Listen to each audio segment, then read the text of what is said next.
Hello and welcome to tonight's Alabama adventure, getting close to Bigfoot.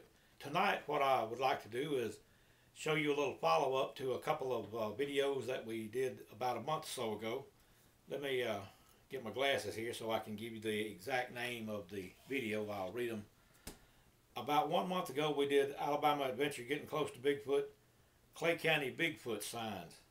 And if you remember in that video, uh, I apparently walked up on a family of Bigfoot in one particular area in Clay County. Many of you commented on the site on YouTube telling me what all I had videoed. I didn't even notice it at the time up there. I had two large Bigfoot, and then we had several smaller Bigfoot that were just like, they were a little larger than what an infant would be.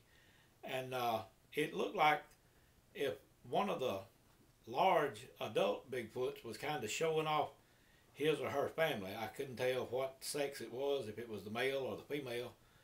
More than likely it was the male, as tall as it was, but it seemed like that's what they were doing up there, is showing off their family. Then later, about a month later, let me get my eyes back on so I can give you the exact name of the video again. About a month later, which has been about 1 month ago now, I returned to that same location and we did another video, getting close to Bigfoot, communicating with Bigfoot, tree taps. And if you'll remember in that video, I pulled over into this little logging trail or a hunting road, whatever it was, and talked to them. I decided I would, since I had picked up so many at this one location, and if you also remember, there was a lot of bent trees there where they were hiding. And I talked to them while I was there, and that's the way that we have done for several years down here in Alabama. The way that we have come close to Bigfoot is just talking to them like they're somebody. They actually are somebody. They're at least 50% human. And I sat there for a few minutes and would talk to them, and they would tap. They would tap on trees. It sounded like sometimes they tapped rocks. A few times it sounded as if a pebble hit the back glass or the windshield of the car that I was in that afternoon. And it really made you feel like you were close to them up there whenever you ask them to do something, and in just a few seconds you hear a response. Anyway, what I want you to do is to watch this video, and I'll be right back as soon as it's over.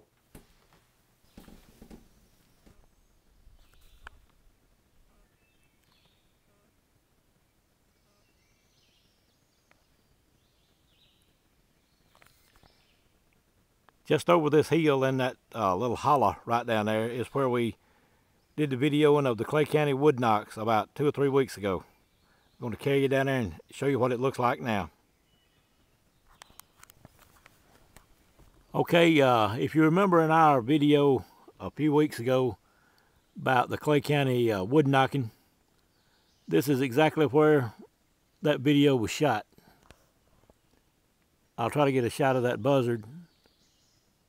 Well, that could be a hawk. I believe that's a hawk. But right here where this trailer's sitting now is where all the bent trees, there was about 6 or 7 or 8 bent trees right there. That little hawk's sure pretty up there flying around. I'm going to try to catch him on video, not with my hand. But in the last week, loggers decided they would run the Bigfoot family.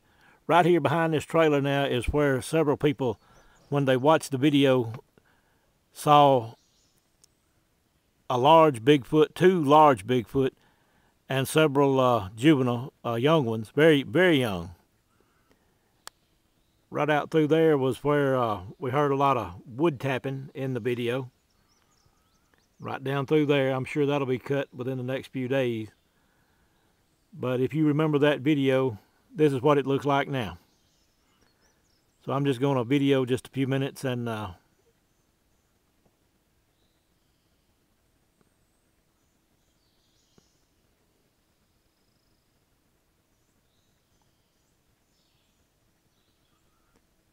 just a few weeks ago, we sat here and talked to them actually, and they would tap, wood tap. They would they pitched rocks at a time or two at the car.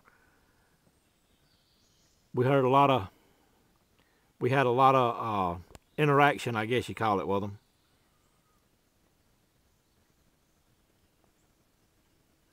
Don't imagine there's much interaction going on right now.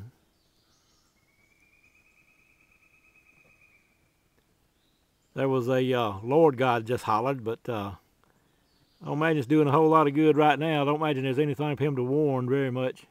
He's probably warning them that I'm sitting here videoing. Bet he didn't warn them when the logging crew came in.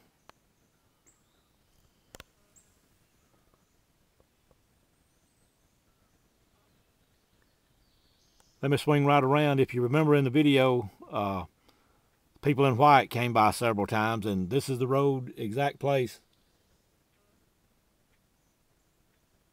where I caught them on video a time or two. This is what it looks like up here now.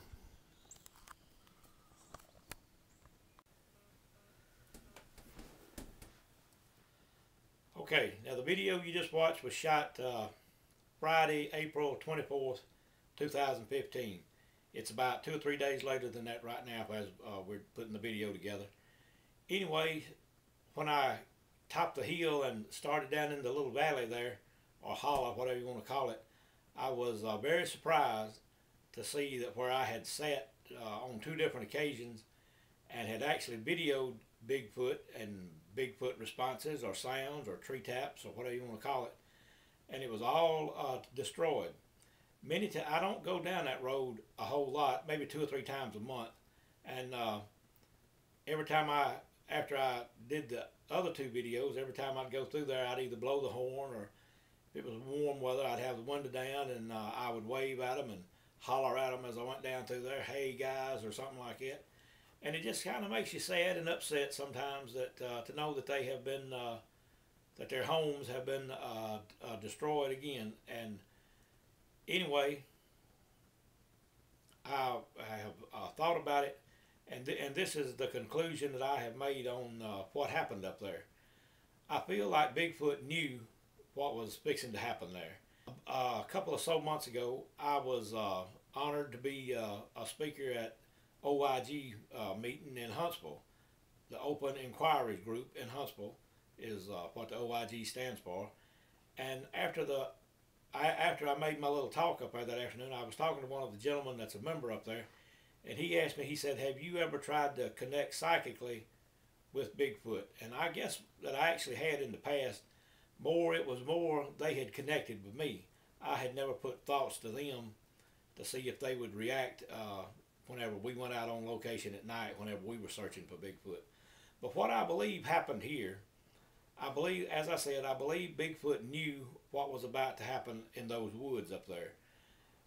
I worked for a pulpwood crew one summer between the 11th and 12th grade, and that was back around 72 or 73 now.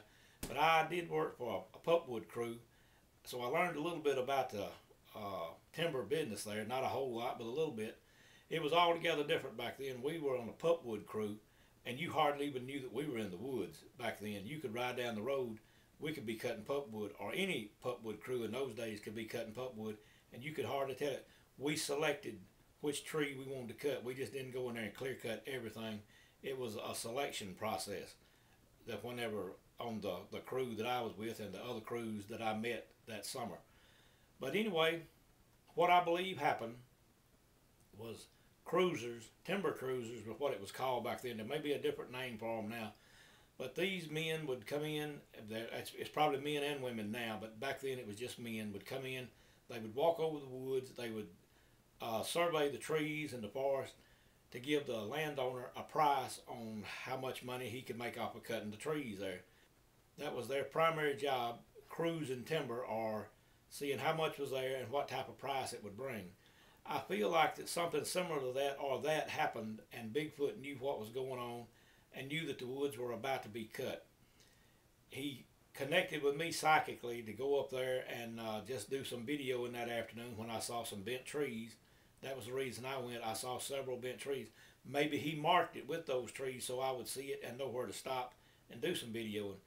Anyway, I feel like I picked up a Bigfoot family up there from people commenting on the site, people seeing me in person at the post office, at gas stations and everything else, telling me what they had seen in the video.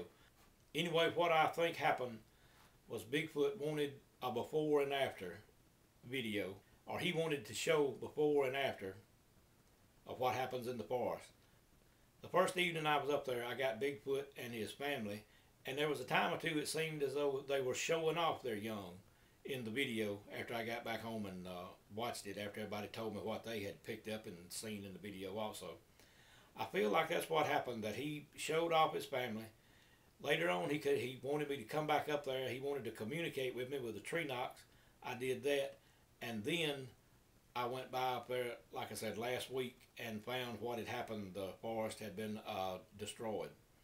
Also, one other thing I want to say about that is, as I sat there many years ago, back in the late 60s, early 70s, I was in a band, and one of the songs we played was American Pie.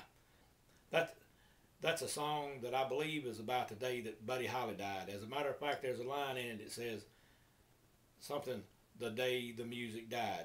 And what I would like to call this video, as I sat there, it went through my mind, that song somehow, or for some reason, went through my mind, the day the music died.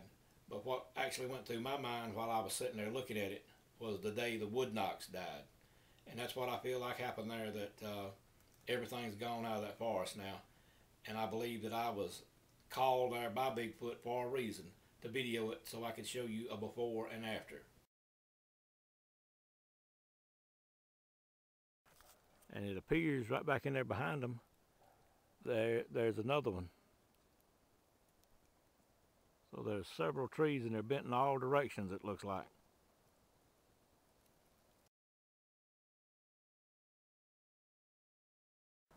Maybe take a limb and tap on a tree just so we can hear you.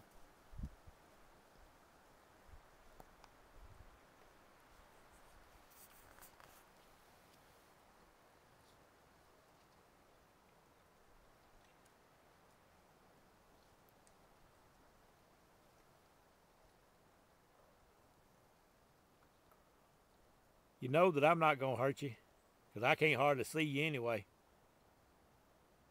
But I would like to get some of you on video.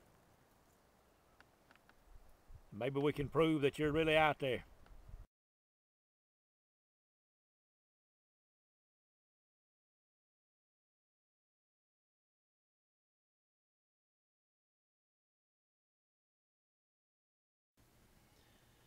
Anyway, that being said, I would like to once again say hello to my granddaughter Madison.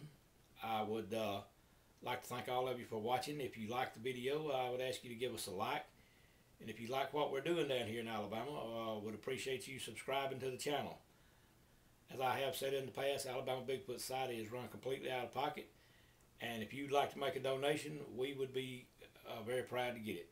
If you do make a donation, we'll send you a free one-year complimentary membership to the Alabama Bigfoot Society, and we will be glad to have you as a member. And with all that being said, I'll look for you next time on the next Alabama adventure, getting close to Bigfoot.